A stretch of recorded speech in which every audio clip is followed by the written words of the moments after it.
the least squares regression line and the correlation coefficient. So the line of best fit, you guys have heard of that before, right? Best fit line. All right. All the line of best fit is you have a scatter plot and you draw in the line that best fits the data. So kind of like right in the middle of the data. All right, that's called the line of best fit.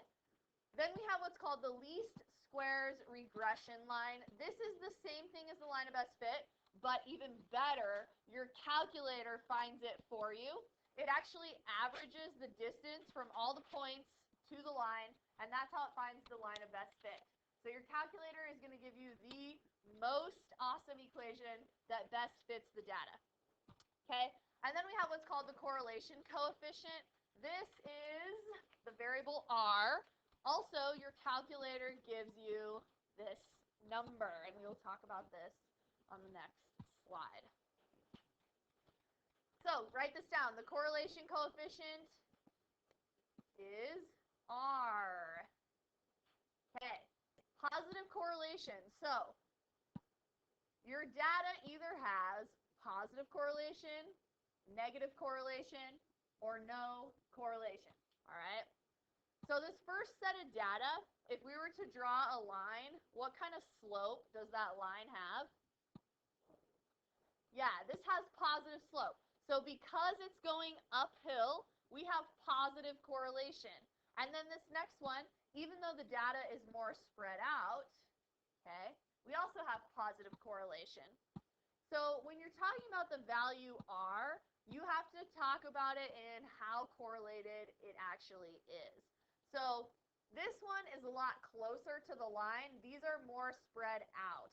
So your r value is always going to be between -1 and +1. All right. If you get an r value of +1, that means that your data is perfectly linear. Okay? And it's positive. In other words, your little dots line up in a perfect line with a positive slope. If you get -1, it's also perfectly linear, but this time it's negative. Okay, so your dots would be a perfect line, but with a negative slope. All right. So your r value is always between here and here. So it's usually a decimal. So this one is pretty correlated. This r value might be like 0.993. Okay, I'm just making that up, but it's close to 1 because it's pretty correlated. It's pretty close to the line. This r value might be like 0.756. Okay, it's a little more spread out from the line, but it still has positive correlation. We're going to have a cutoff for the words strong and moderate. So you're always going to say that something has strong correlation or moderate correlation, and our cutoff is going to be 0.85, or same thing with -0.85. So if you have something greater than 0.85, we're going to say that's strong correlation. So if it's less than 0.85, we're going to say moderate correlation. We don't really have a cutoff for below that because almost everything we're going to do is linear, okay? Will you tell us how to get that calculator? No, I haven't taught you yet. You're going to learn today. So here we have negative correlation. Obviously, how do I know it's negative, you guys? The slope would be negative. What would my r value be on this guy right here? It'd be perfect. It's -1. This one might be like 0.76. I don't know. All right. We'll find out on our calculators. So that's negative correlation. And then we have random scatter plots. That would be no correlation. Your r value would be closer to 0. All right. So if your r value is right in the middle of like 0, which we won't really do any of those because everything we're doing is correlated. All right. So we're going to talk about the relationship between temperature and the chirps per second of a cricket.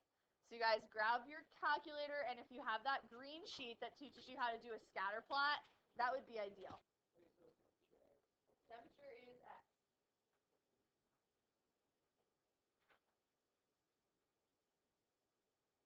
Add lists and spreadsheets first.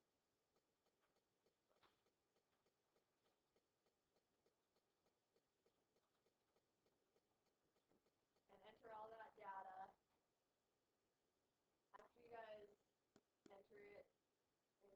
lovely spreadsheet. You go to plus a page, add data and statistics. That's how you get your graph. And then you have to add the variable temperature.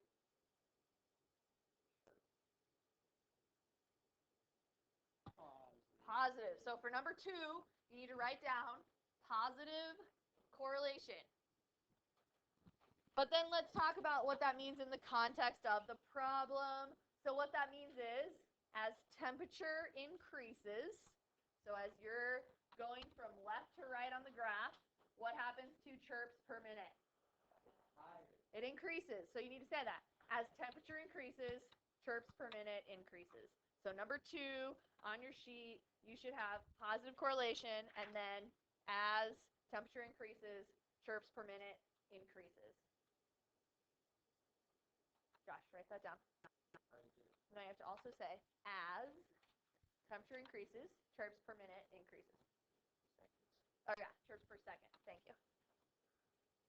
Okay, find the least squares regression equation. So I have another piece of paper for you that will explain. So we want to go to a new page. So from here, I'm going to press Control and plus a page. Okay. Then we want to add calculator. That's number 1. We're going to add a calculator. You have this blank screen. Now we're on step number 9. It says press menu. Press menu. Then it says for step 10, select number 6, statistics. Okay, and I'll let you guys finish those directions till you get an equation. So make sure yours is the same as mine. This is what you should have, and we'll all stop for. All right. So where were we? We did that. Okay, number 3.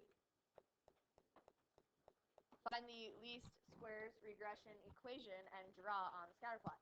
So we want to find that equation. Well, we just found an m and a b. So what they gave you an m and they gave you a b, and we're going to round to 3 decimal places, and we're going to plug it into an equation. Yours might have a and b. That's the same thing.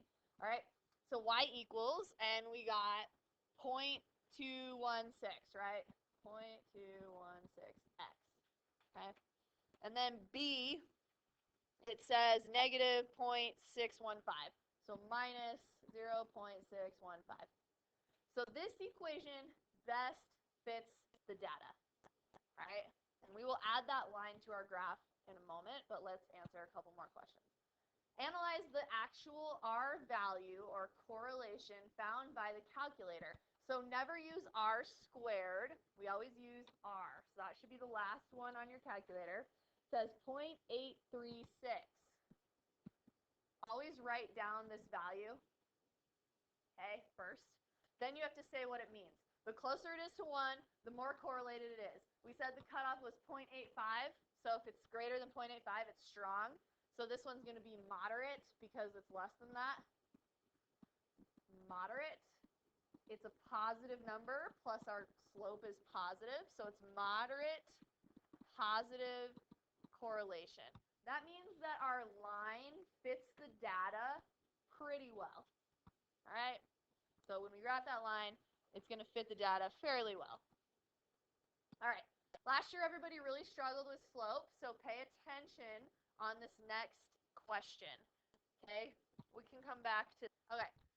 So analyze the slope in the context of the problem. The slope we already wrote down, or you can look again at your m value. It was 0.216. Okay? 0.216 over 1. All right. So slope is always change in y over change in x. Always think of it like that. Okay? Always think of slope as change in y over change in x. So if you guys look at your table, what's the y? What's the y? Look at your table. What's the y? The y is Chirps. Chirps. What's the x? Temp. This is actually chirps per second. All right.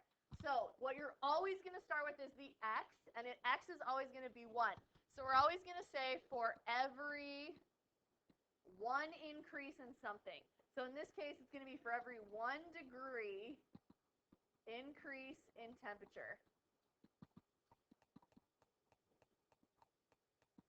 Okay, what happens to the chirps per second? So for every 1 degree increase in temperature, the y value, in this case, chirps per second, if it's negative, you would say decreases. This is positive, so we're going to say increases by 0.216. Chirps. Oh, I already said that. Okay. The chirps per second increases by 0.216. Okay. This whole thing is slope. And so you're always going to say for every 1 increase in something, the other thing increases or decreases by something else. Okay? All right. We'll do another one. All right. Then it says if the ground temperature is 73 degrees Fahrenheit, predict the number of cricket chirps. Well, we have an equation. Our equation was 0.216x minus, what was it?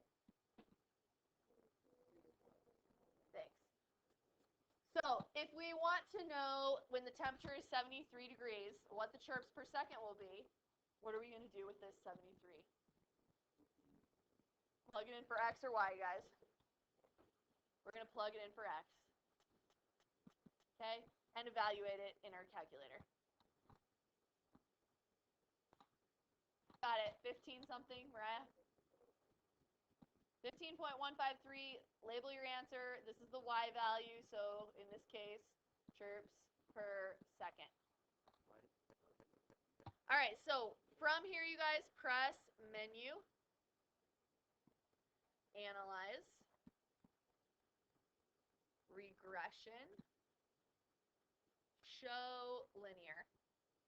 So that's going to give you that line as well as the equation. So you could also find the equation from this screen, but this doesn't give you the R value, so you have to know how to find it on the other one